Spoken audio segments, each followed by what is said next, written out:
Svima dobro poznata francuska salata.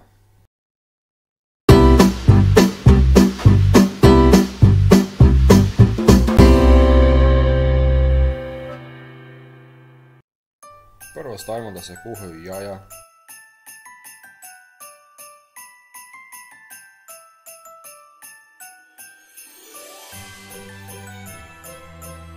i grašak,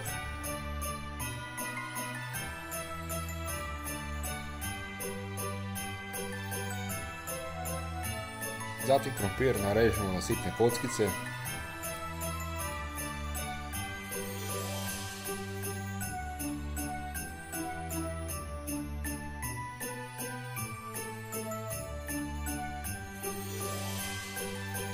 i njega stavimo da se kuha.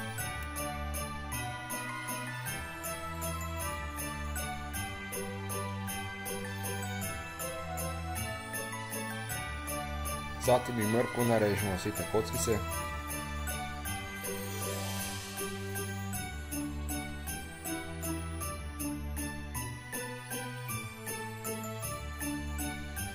I stavljamo da se kuha. Kada se sve kuha, prebacujemo se na kisele krastavce. Isto ih narežemo na sitne kockice.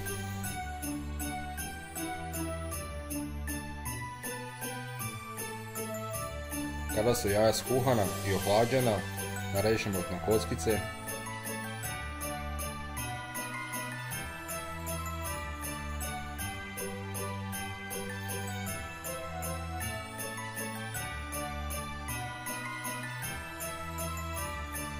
Kada je sve kuhano i ohlađeno, sve sastojke stavimo zajedno.